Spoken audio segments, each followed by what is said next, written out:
ஓம் சாயிரா சாயிரா ஓம் சாயிரா சாயிரா ஓம் சாயிரா சாயிரா அன்பே சாயிரா பேரன்பே சாயிரா அகிலம் தளிக்க ஆத்மா விழிக்க அனுதினம் சாயிரா எங்கள் அன்பே சாயிரா ஒன்றே இறைவன் ஒன்றே பூமிக்கென்றும் சாயிரா சரணம் சாயிரா நன்றே செய்து வாழ்வோம் நாம் ஒன்றே செய்து வாழ்வோம் அன்பே சாயிரா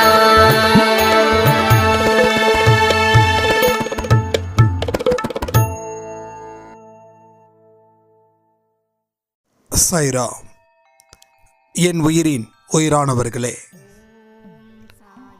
உங்களுடைய அனைத்து காரியங்களும் கைகூடும். நீங்கள் நினைச்சது நிச்சயம் நடக்கும். வாழ்க்கையில் நீங்கள் பெரிய சந்தோஷத்தை அடைய போகிறீங்க. நிம்மதி பெருமூச்சு விட போகிறீங்க. உங்கள் வாழ்க்கையில் இருக்கக்கூடிய தடங்கள் அத்தனையும் இன்னும் கொஞ்ச நாட்களில் தீரும்.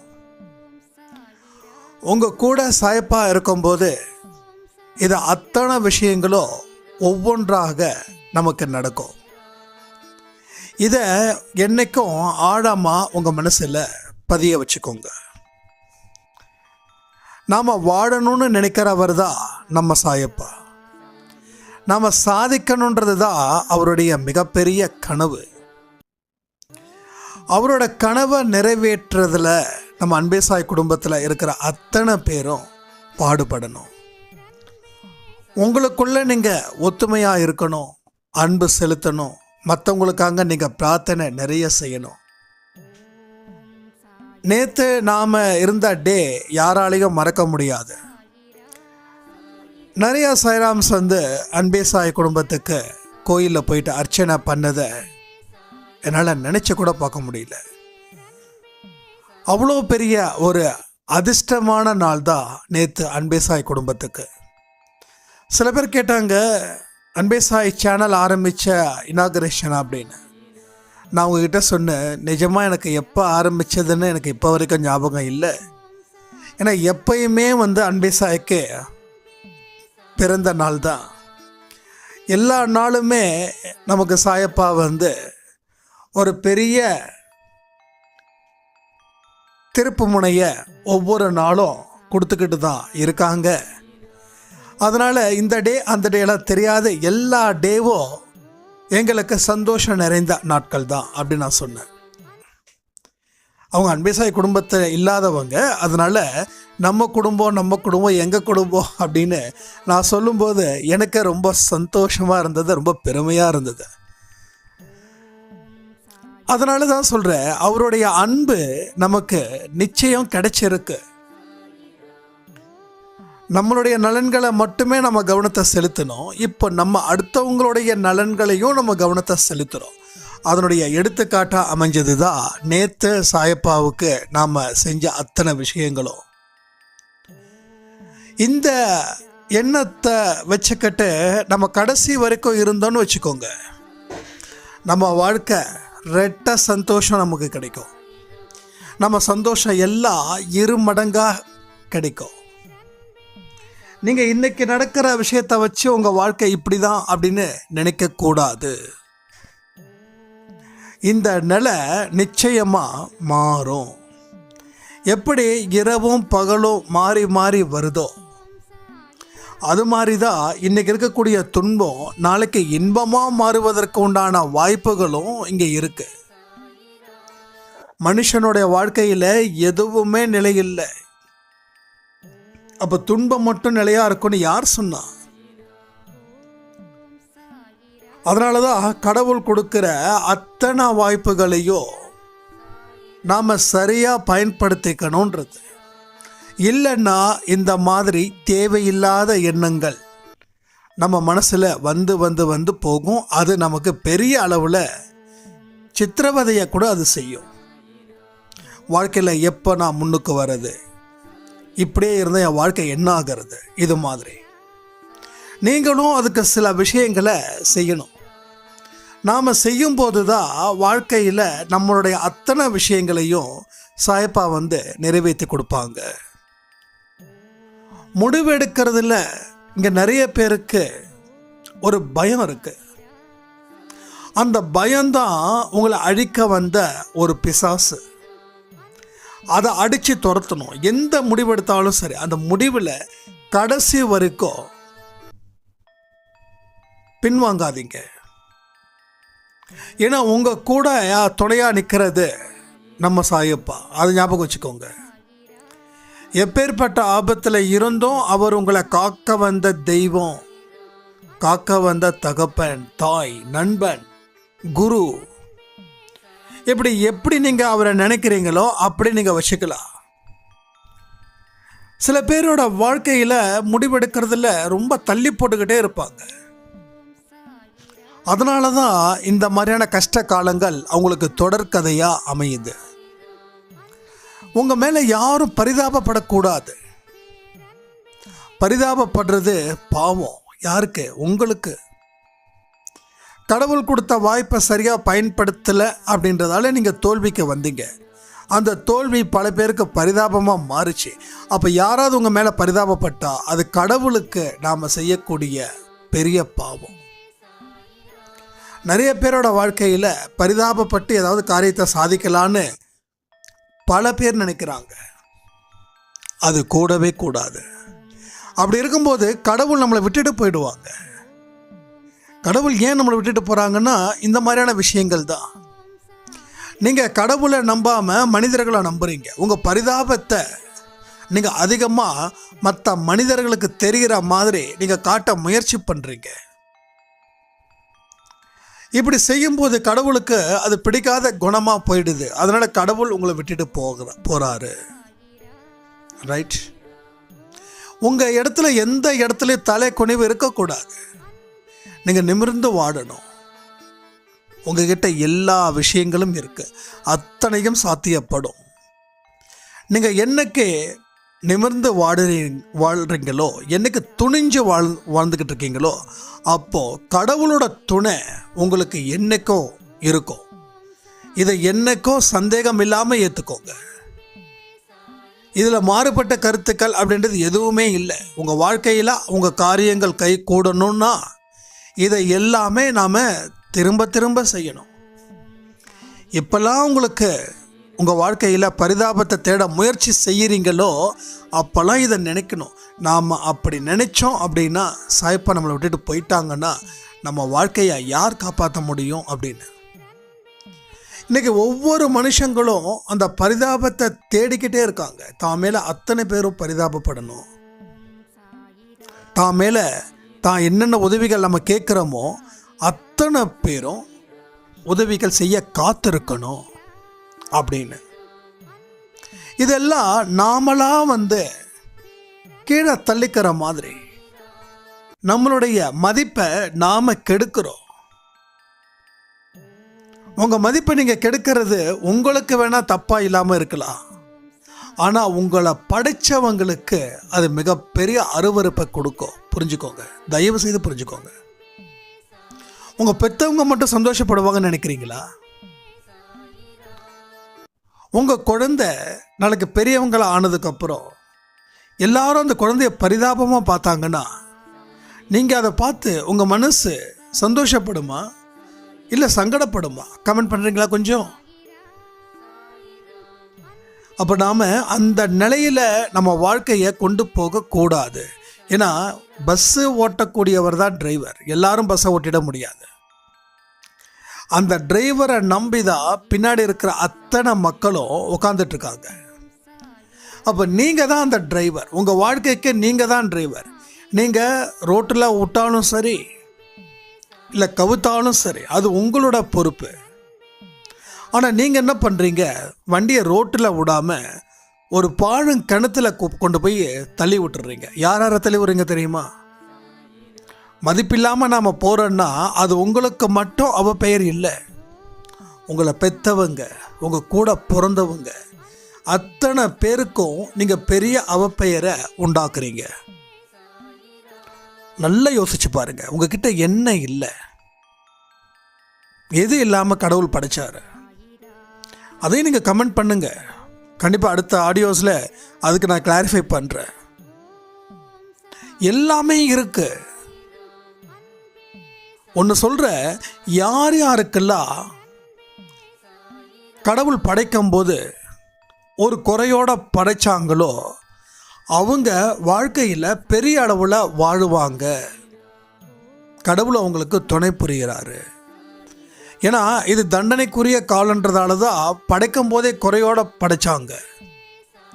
ஆனால் அவங்க அந்த குறையா பிறந்தாங்க இல்லையா, அவங்க மற்றவங்க மேலே பரிதாபத்தை தேட ஆரம்பித்தாங்கன்னா அவங்க அதே நிலையில தான் கடைசி வரைக்கும் இருப்பாங்க.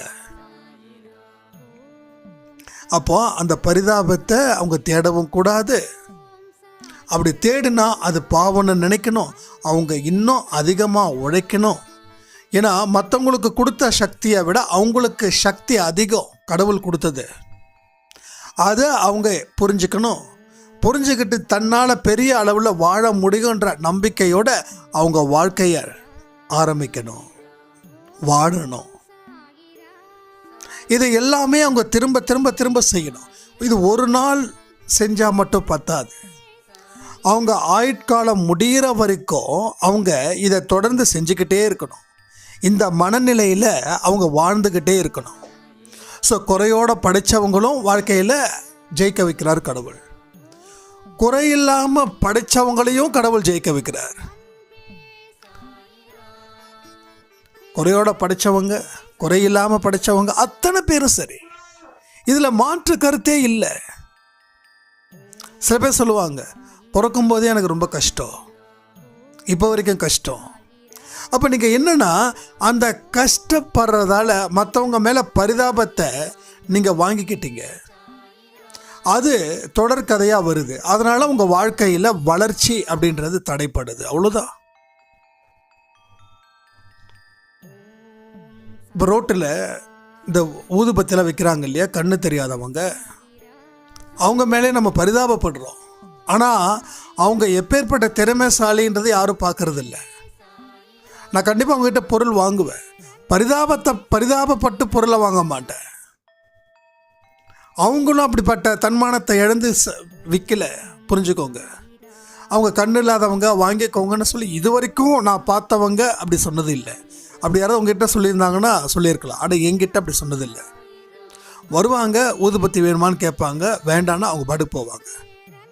3 வாங்குறேன் 4 வாங்குறேன்னா கன்செஷன் பண்ணி கொடுப்பாங்க. நான் அது கூட நான் எக்ஸ்ட்ரா 10 ரூபா 20 ரூபா கொடுக்க மாட்டேன். ஏன்னா நான் பிச்சை போட தயாராக இல்லை. உழைக்கிறவங்ககிட்ட நான் ஏன் பிச்சை போடணும்? 3 வாங்கினா சில பேர் வந்து 30 ரூபான்னா இந்த 50 ரூபா கொடுத்துட்டு மீதி வேண்டாம் சேஞ்ச் வேண்டாம், நீங்கள் வச்சுக்கோங்க. தப்பு. உழைக்கிறவனை என்னைக்கும் பிச்சைக்காரனை ஆக்கக்கூடாது. அது பெரிய பாவம். அவங்க வாங்குறாங்களோ வாங்கலையோ அது விஷயம் கிடையாது. ஆனால் நாம் பிச்சைப்படக்கூடாது. அவங்கள உழைக்கிறவங்கள பிச்சைக்காரனை ஆக்கிறதுல பெரிய பங்கு நமக்கு வந்துடுச்சுன்னா அது பெரிய பாவம். அதே மாதிரி வாங்குறவங்களோ எனக்கு தேவையான காசு இது இருக்குது, மீதி நீங்கள் எடுத்துக்கோங்கன்னு சொல்லணும். அங்கே தான் தன்மானம் ஜெயிக்குது.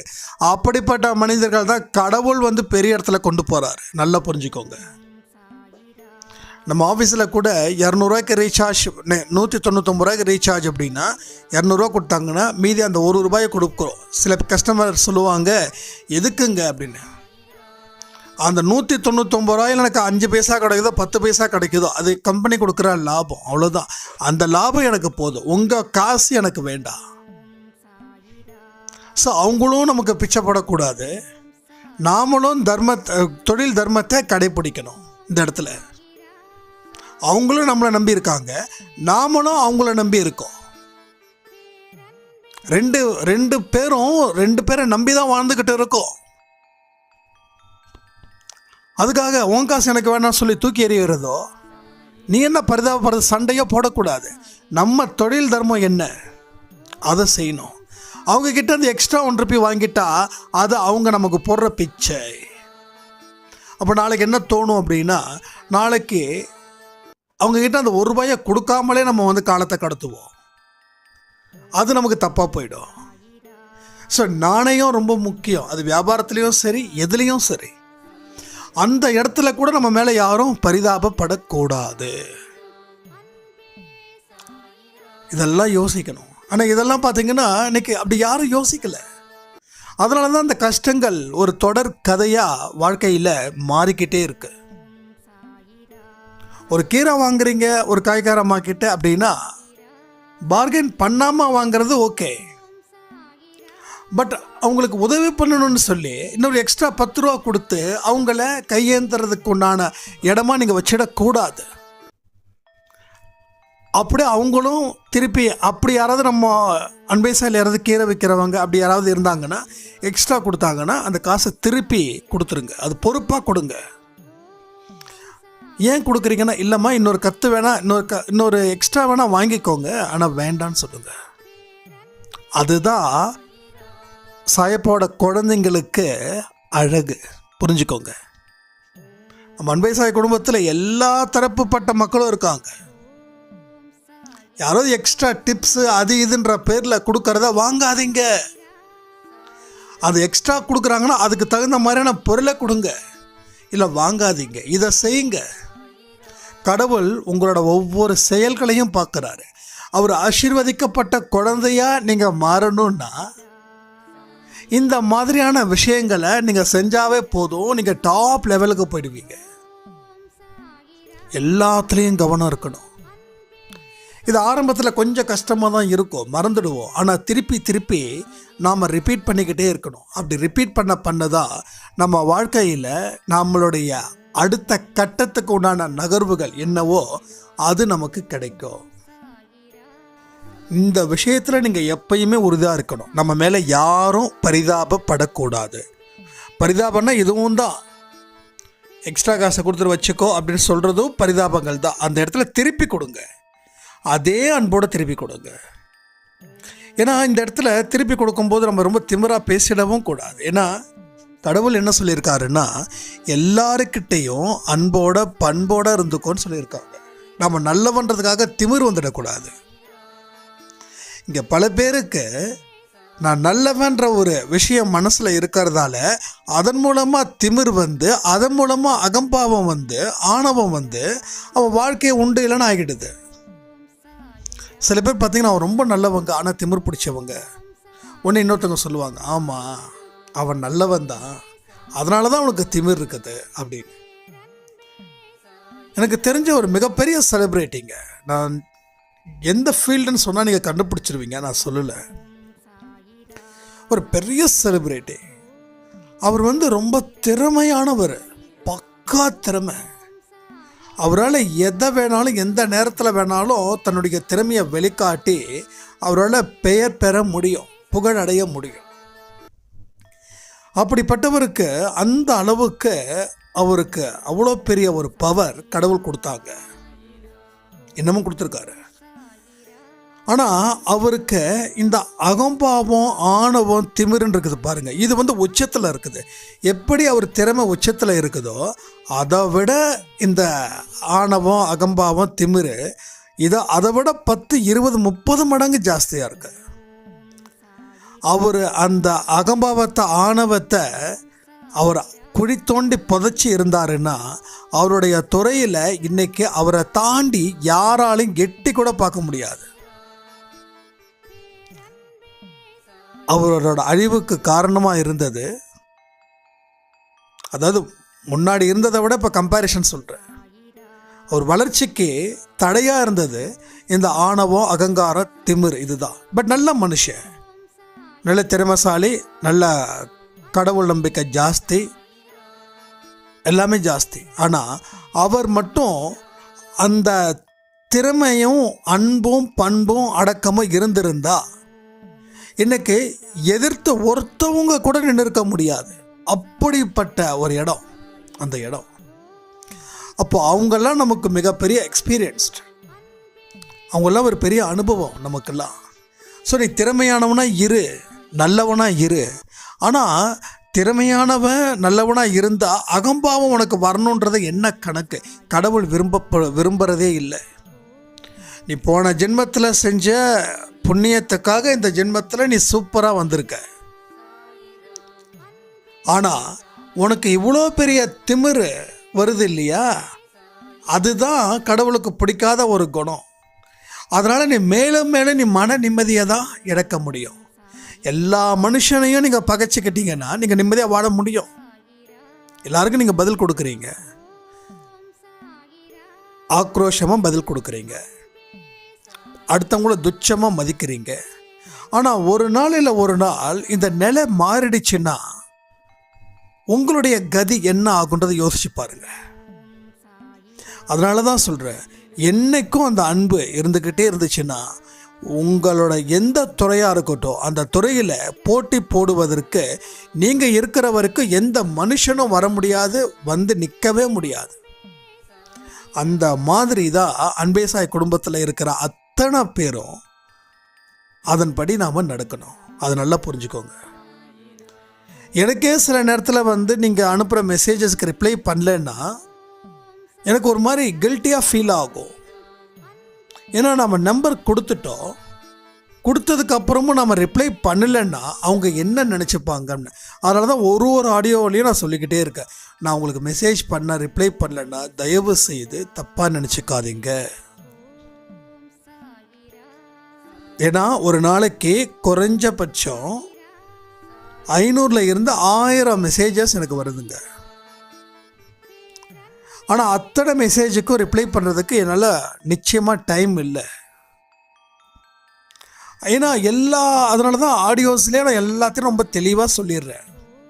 உங்களுக்கு சந்தேகங்கள் வர முடியாத அளவுக்கு சொல்லிடுறேன். ஆனால் சில சந்தேகம் மட்டும் 100% நல்ல குவாலிஃபைடாக இருக்குது. சில சந்தேகம் அவங்க ஃபேவருக்காக என்கிட்ட கேட்டுகிட்டே இருக்காங்க. 4 மணிக்கு தான் எந்திரிக்கணுமா, 6 மணிக்கு எந்திரிச்சா என்ன ஆகும்? நம்ம 6 மணிக்கு எந்திரிச்சா என்ன ஆகுன்றதையும் தெளிவாக சொல்லியிருக்கோம். உங்கள் பிரச்சனைகள் தீரணுன்னா 4 மணிக்கு எந்திரிக்க சொல்கிறோம். இல்லை 6 மணிக்கு தான் எந்திரிக்க முடியும், அதுக்கு என்ன பண்ணுறதுன்னா நான் என்ன செய்ய முடியும்?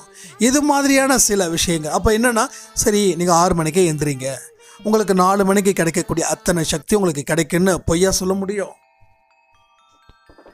இது மாதிரி நிறைய சந்தேகங்கள் வருது. அதாவது அவங்களுக்கு தெரிஞ்ச சந்தேகத்தை கேட்குறாங்க, அவங்களுக்கு விருப்பமான பதில் என்கிட்ட வரணும் அப்படின்னு அதை திரும்ப திரும்ப கேட்குறாங்க. நான் எப்படி அவங்களுக்கு விருப்பமான பதில் கொடுக்க முடியும்? எது ஃபேக்டோ அதை தான் என்னால் கொடுக்க முடியும். உண்மை இல்லாத விஷயத்தை நீங்கள் கேட்குறீங்கன்றதுக்காக நான் கொடுத்தா அது என்னோட தர்மத்தை நான் மீறின மாதிரி ஆகிடும். அதான் மறுபடியும் ரெக்வஸ்ட் பண்ணி கேட்குறது என்னென்னா, தயவு செய்து உங்களுக்கு நான் ரிப்ளை பண்ணலைன்னா இப்படி மட்டும் நினச்சிடாதீங்க எனக்கு 2 கொம்பு வளர்ந்துருக்குன்னு. சத்தியமாக இல்லை. ஒருவேளை அன்பே சாய் மட்டும்தான் எனக்கு அப்படின்னு நான் அப்படின்னு ஒரு லைஃப் எனக்கு சாய்ப்பா கொடுத்துட்டாங்கன்னு வச்சுக்கோங்க, அப்போ நிச்சயமாக நான் உங்களோட பதிலுக்கு நான் ரிப்ளை பண்ணுறேன். ஏன்னா பொழப்பு முக்கியம், அன்பே சாயும் முக்கியம். சார் 2 விதமான ரோல் இங்கே பண்ணணுன்றது சாயப்பாவோட கட்டளை, அதை திருப்தியாக பண்ணணுன்றது சாயப்பாவோட கட்டளை. இன்றைக்கி நான் லஞ்சுக்கு வீட்டுக்கு வந்து சேர்ந்ததே 4:30 மணி பக்கம்தான். ஏன்னா அவ்வளோ டைட் ஷெடியூலு, பசியோடு தான் வேலை பார்த்தோம். அதுக்கப்புறம் வந்துட்டு அதுக்கப்புறம் சாப்பிட்டுட்டு அதுக்கப்புறம் ஒரு சின்னதாக ஒரு கப்பு டீயை குடிச்சிட்டு அதுக்கப்புறம் ஆடியோ கொடுத்துட்டு அதுக்கப்புறம் ஆஃபீஸ்க்கு ஓடணும். ஸோ இந்த மாதிரியான ஷெடியூல்ஸ் இருந்துக்கிட்டே இருக்கு. ஒருவேளை நம்ம ஆஃபீஸ் இல்லை தம்பி உனக்கு இதுதான் அப்படின்னு சாய்ப்பா உணர்த்திட்டாங்கன்னா நம்ம அதை உட்காந்துடலாம். எதுவாக இருந்தாலும் அவர் என்ன கொடுக்குறாரோ அதுதான். எனக்கு இதுதான் விருப்பம் அதுதான் விருப்பம்னு சொல்லலை. எனக்கு விருப்பம் எதுன்னா சாயப்பாட விருப்பம் எதுவோ அது என்னோடய விருப்பமாக ஆக்கிக்கிட்டேன். ஆனால் சாயப்பா இதுலேயே எனக்கு கண்ட்ரோல் பண்ணிகிட்ருக்காரு. ஏன் உன்னோட பிஸ்னஸை சரியாக கவனிக்கிறது இல்லைன்னு 2-3 நாளாக ஏதோ ஒரு விஷயங்கள் என் மைண்டுக்குள்ளே வந்துக்கிட்டே இருக்குது. வியாபாரத்தை சரியாக பார்க்கல, ஏதோ மைண்டு டைவெர்ட் ஆகிக்கிட்டே இருக்குன்னு. ஆனால் நான் எங்கே டைவெர்ட் ஆகுன்னு எனக்கே தெரியல. ஆனால் மைண்டுக்குள்ளே ஒரு உணர்வுகள் கொடுத்துக்கிட்டே இருக்காங்க. இன்றைக்கி ஒர்க் பண்ணும்போது தான் தெரிஞ்சது, ஆமாம் நம்ம இன்னும் கொஞ்சம் மெனக்கடாமல் கொஞ்சம் ஃப்ரீ பண்ணிட்டோம், கொஞ்சம் சோம்பேறி ஆக்கிட்டோமோ அப்படின்னு ஒரு ஃபீல். ஸோ இதெல்லாம் நம்ம எண்ணி பார்க்கணும். ஏன்னா நமக்கு என்ன பண்ணுறோன்னா ஓடிக்கிட்டே இருக்கும், பேசினதை பேசிக்கிட்டே இருக்கும், சிந்திச்சதை சிந்திச்சுக்கிட்டே இருக்கும், எடுக்கணும்னு சொல்லி அதை பற்றியே யோசிக்கிறோம். ஸோ ஒரு ஆரோக்கியமான விஷயத்தை நம்ம செய்யாமல் ஆரோக்கியம் அற்ற விஷயத்தை நம்ம தொடர்ந்து செஞ்சுக்கிட்டே நம்ம காலத்தை ஓட்டிக்கிட்டே இருக்கோம். இதை எல்லாத்தையும் நம்ம மாற்றணும். அதனால் முடிவெடுங்க. உங்கள் வாழ்க்கையில் அடுத்த கட்டத்துக்கு போகணுன்னா நீங்கள் துணிச்சலான மனிதர்களாக மாறணும். சவால்களை சந்திக்கக்கூடிய மனிதர்களாக, பலம் பொருந்திய மனிதர்களாக நீங்கள் இருக்கணும். நீங்கள் என்ன நினைக்கிறீங்களோ அவர் அதை கண்டிப்பாக நடத்தி கொடுக்குறாரு, அதில் மாற்றமே இல்லை. ஆனால் நீங்கள் என்ன நினைக்கிறீங்களோ அதை நீங்கள் செய்யணும். எந்த விஷயத்தெல்லாம் நீங்கள் செய்யணும்னு நினச்சிங்களோ அதெல்லாம் நிறுத்தி வச்சுருக்கீங்க இல்லையா, அது மூலமாக தான் உங்களுக்கு வாழ்க்கையில் எந்த விதத்துலேயும் வெற்றி பெறவே இல்லை. ஒரு விஷயத்தை மாற்றணும் அப்படின்னு நம்ம நினைக்கிறோம். வீட்டில் ஒரு பொருளையே ஒன்றும் இல்லை, ஒரு காட் இங்கே இருக்குது, அந்த காட்டை இந்த ரூமில் இருந்து அந்த ரூமுக்கு மாற்றணும்னு நம்ம நினைக்கிறோம். அது மாற்றாமல் இருக்கிறதால உங்களுக்கு நிறைய பிரச்சனைகள் இருந்துக்கிட்டே இருக்கு. ஒவ்வொரு தடவையும் அது பிரச்சனை கொடுக்கும்போது நம்ம நினைக்கிறோம், இந்த காட்டை அந்த ரூமில் போய் இடத்த மாற்றிருந்தால் நல்லா இருந்திருக்கும், நம்ம வேறு மாற்றுறதுக்கு நேரமே இல்லைன்னு. இது கிட்டத்தட்ட 6 மாதமாக நம்ம சொல்கிறோன்னு வச்சுக்கோங்க. அந்த 6 மாதமாக நம்ம சொல்கிறோம், ஒரு அரை மணி நேரம் அதுக்கான நேரத்தை ஒதுக்கி அந்த காட்டை மாற்றிருந்தீங்கன்னா அந்த புலம்பல்கள் அப்படின்ற ஒரு விஷயம் இருக்குல்ல, அது இல்லாமலே போயிருக்கும். மனுஷன் தன்னால் சாதிக்க முடியும் அப்படின்றதுக்கும் புலம்புறான், சாதிக்கவே முடியாதுன்றதுக்கும் புலம்புறான். என்ன கணக்கு இது? முடியுன்றதுக்கு ஏன் புலம்புணும்னு கேட்குறேன். கட்டில மாத்துறதுக்கு முடியாதா? இந்த கட்டில் இங்கே இருக்கும்போது கொஞ்சம் இடைஞ்சலாக இருக்குது, உட்கார்றதுக்கு, சாப்பிட்றதுக்கு, தூங்குறதுக்கு, நடக்கிறதுக்கு. இதை அந்த பக்கம் எடுத்து மாற்றிட்டா கொஞ்சம் இடைஞ்சல் இல்லாமல் இருக்கும். அப்போ எப்போல்லாம் உங்களுக்கு அந்த கட்டில் ட்ரபிள் கொடுக்குதோ அப்போல்லாம் உங்களுக்கு பிரச்சனைகள் ஸ்டார்ட் ஆகுது. எப்போ அது ட்ரபிள் கொடுக்காதுன்னா அந்த கட்டில நீங்கள் அந்த பக்கம் மாற்றினா ட்ரபிள் கொடுக்காது. இதை நீங்கள் நம்புறீங்க இல்லையா? அப்புறம் ஏன் மாற்றாமல் இருக்கீங்கன்னா, ஆமாம் மாற்றணும், கேஷுவலாக பதில் வரும். மாற்றணும்னு நினச்சேன், ஆமாம் மாற்றணும், மாற்றினாதான் பிரச்சனை தீரும். மறுபடியும் அடுத்த மாதம் கழிச்சு, இந்த கட்டில்ன்ற ஒரு எடுத்துக்காட்டுக்காக சொல்கிறேன். ஸோ இது சாதாரண விஷயம், இது ஒரு விஷயமே கிடையாது. நாம் மனது வைத்தா கண்டிப்பாக மாறும். ஆனால் நாம் வைக்கல, அதனால் மாறல, அதனால் பிரச்சனைகள் அப்படியே தான் இருக்கு. என் லைஃப்பில் நான் கற்றுக்கிட்ட ஒரு பெரிய பாடம் என்ன தெரியுங்களா? எதெல்லாம் உனக்கு வாழ்க்கையில் துன்பத்தை கொடுக்குதோ, எதெல்லாம் உன்னால் அதை தடுக்க முடியுமோ அதை நீ செய். அதுக்கப்புறம் தடுக்க முடியாத பிரச்சனையை பற்றி பார்க்கலாம் அப்படின்னு யோசிக்கும் போது எதெல்லாம் முடியுமோ அதை நான் முடித்தேன் பார்த்தீங்களா? அப்போது தடுக்கவே முடியாத ஒரு விஷயம் இருக்கு இல்லையா, அதுவும் சீக்கிரமாக சரியாயிடுச்சு. ஒரு ஷர்ட்டு தைக்கணும் அப்படின்னா உடனே அடுத்த 5 நிமிஷத்தில் முடியாது.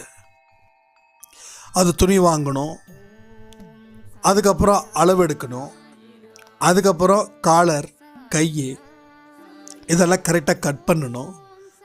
சரி, கட் பண்ணால் மட்டும் போதுமா?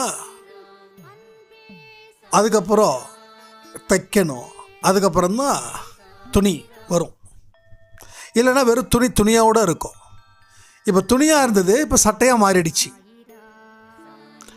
பட் அதே மாதிரி தான் பிரச்சனைகளும். எடுத்த உடனே சட்டை போட்டுன்னு ஒரு உருவத்தை கொடுக்க முடியாது. அதுக்குன்னு சில உழைப்புகள் இருக்குது, அதுக்கு உழைப்புக்கேற்ற முயற்சி இருக்குது. இதெல்லாம் செஞ்சாதான் ஒரு முழு உருவத்தை கொடுக்க முடியும். அதனால் பிரச்சனைகளுக்குரிய விஷயங்கள் என்னென்ன இருக்குது அதை ஆரம்பத்தில் இருந்து அதை கொஞ்சம் கொஞ்சமாக தான் நீக்க முடியும். அதுக்கு உண்டான முயற்சிகள் எடுக்கணும், அதுக்கு உண்டான வாய்ப்புகளும் கடவுள் நமக்கு கொடுப்பாங்க. இல்லைன்னா உங்களோட பிரச்சனைகள் கடைசி வரைக்கும் நம்ம காலில் சுற்றின பாம்பு மாதிரி இருந்துக்கிட்டே இருக்கும். அது உதர்னாதான், இல்லைன்னா அது பிரச்சனை என்னைக்கு வேணாலும் நம்மளை ஏதாவது பண்ணிடும். இதை நாம் புரிஞ்சுக்காம நம்ம வேற எதையோ புரிஞ்சிக்க முயற்சிகள் செஞ்சுக்கிட்டு இருக்கோம். என்கிட்ட கேட்குற அத்தனை சாய்ராம்ஸுக்கு உள்ள கேள்விகளோட பதில்கள் அவங்கக்கிட்டே இருக்கு. ஆனால் அது சொன்னால் சில பேர் அக்செப்ட் பண்ணுறாங்க, சில பேர் இது சாதாரண விஷயம், இதை செஞ்சால் எப்படி பிரச்சனை தீரும்னு சொல்லிட்டு அலட்சியப்படுத்துகிறாங்க.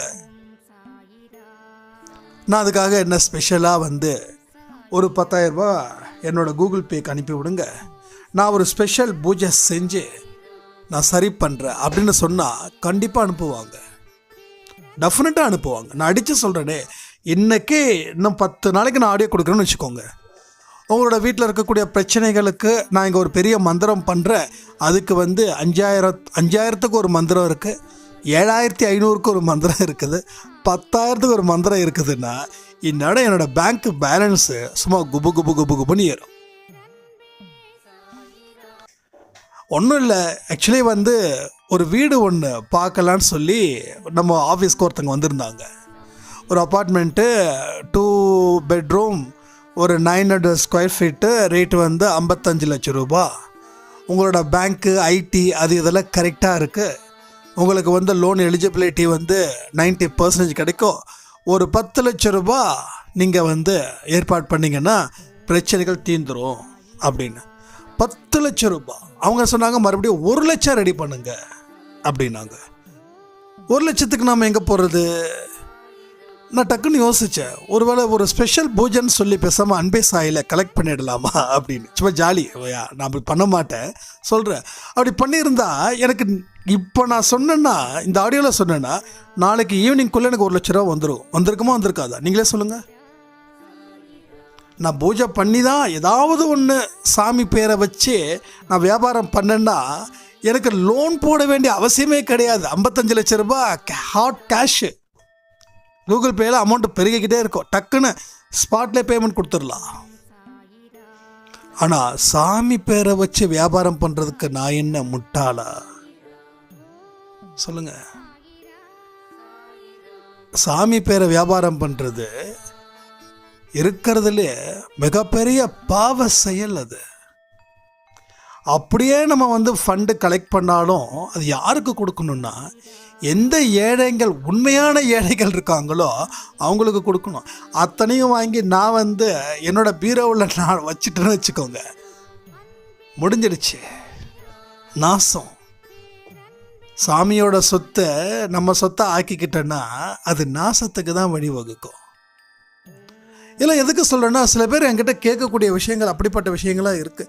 எவ்வளோ செலவானாலும் பரவாயில்ல, ஐ வில் பே. உங்கள் கூகுள் பே நம்பர் சொல்லுங்கள். அன்பே சாய் நம்பர் தான் உங்கள் கூகுள் பே நம்பரா சொல்லுங்கள் அப்படின்றாங்க. அப்போ நம்ம ஈஸியாக பணத்தை நம்ம ரெடி பண்ணலாமா இல்லையா? ரெடி பண்ணி வாங்கிடலாம், டெஃபினட்டாக வாங்கிடலாம்.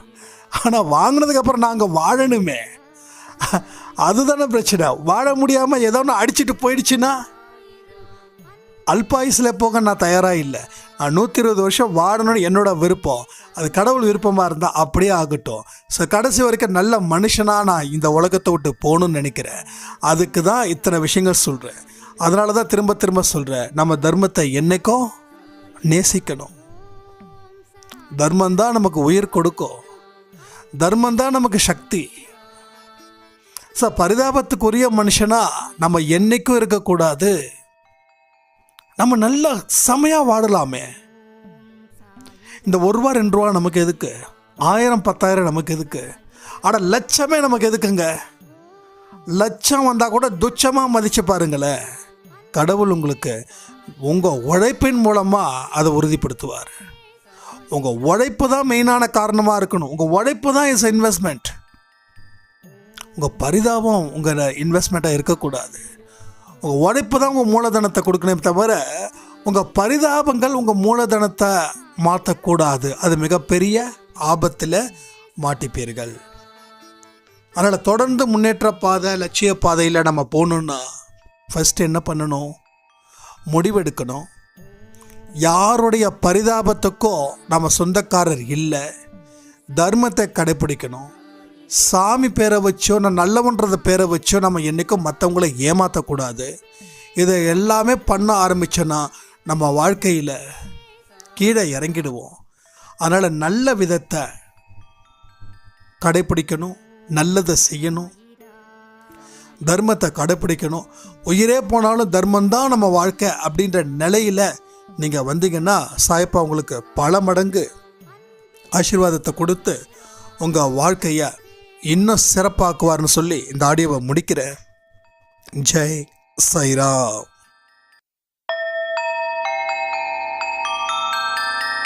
ஓம் சாயிரா சாயிரா